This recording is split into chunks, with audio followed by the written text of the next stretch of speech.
महेश बस्नेत त झोले हो त के अरे त्यो केपी ओलीको झोले हो होइन। राम्रो बोल्न सक्दैनस् भने नराम्रो पनि नबोल। यो दिदीको आक्रोशन हो। उसले शब्द मुखले होइन ह्याप्पी भाइ टिका भन्न पनि सकेन। त्यो टिका देख्दाखेरि पनि एकदम मेरो भाइ शहीद रसिक खतिवडा खत्री, उसलाई चाहिँ 23 गते यहीँ संसद भवन अगाडि गोली लगाएर उसलाई मारेको थियो। अब म अरू कुरा सबैले गरिसक्नु भएको छ, म धेरै कुरा केही गर्दिनँ।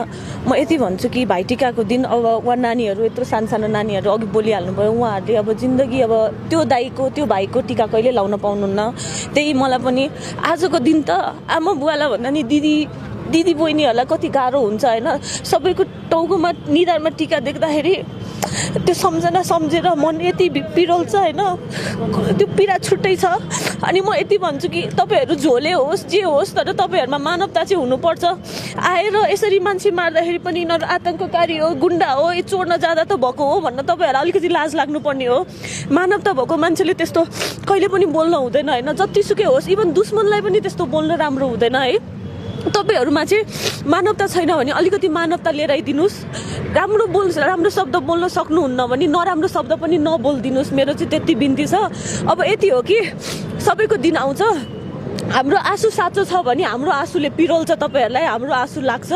म त्यति भन्दै मेरो 2 शब्द टुङ्गाउँछु। हामीलाई न्याय दिलाउनु पर्छ जस्तो लाग्छ। म थाहा छ एकैचोटि हुँदैन होइन, तर एटलिस्ट यत्रो दिन भइसक्यो, एटलिस्ट राजपत्रमा त नाम दिनु पर्यो नि त। राजपत्रमा नाम नदिएर दुनियाँभरि मान्छेहरूले त्यो झोलेहरू, म त भन्न डराउँदिनँ हेर्नुहोस्, त्यो झोलेहरूले संसार भनेर आउँछन्, संसार फेक एकाउन्ट बनाउँदै लेख्छन्। त्यसले त हामीलाई केही हुँदैन। तर तपाईँहरूमा चाहिँ एउटा मानवता नभएको मान्छे हुनुहुँदो रहेछ।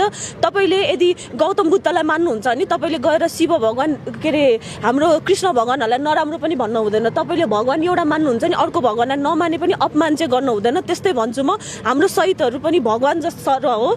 तपाईँले 2-4 शब्द राम्रो बोल्न सक्नुहुन्न नि नराम्रो पनि नबोलिदिनुहोस्, किनकि हाम्रो घाउ एकदम ताजा छ।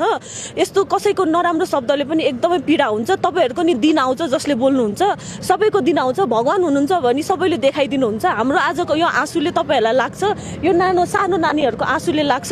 हामीले न्याय पाउनु पर्यो। पाएनौँ भने हामी अब हाम्रो त गुमिसक्यो होइन, हामीलाई त केही डर छैन, हामी आउन नि तयार छौँ।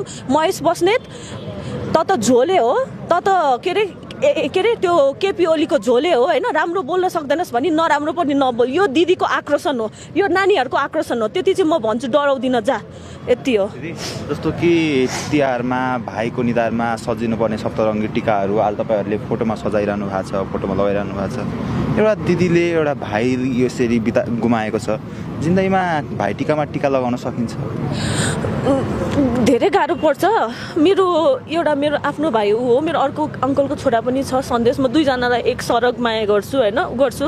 आज उसले फोन गरे ह्याप्पी भाइ टिका नि भन्न सकेन, दिदी भन्यो होइन। अनि मैले बुझेँ तैँले भाइ टिका भन्नलाई फोन गरे हो, ठिकै छ। नलाए पनि अब भाइ यस्तै हो। अनि आउँछु दिदी म भेट्न भन्यो होइन। उसले शब्द मुखले होइन ह्याप्पी भाइ टिका भन्न पनि सकेन। त्यो टिका देख्दाखेरि पनि एकदम गाह्रो हुन्छ होइन।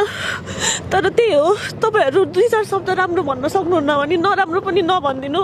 एकदमै पीडा हुन्छ। टिका लाउन एकदम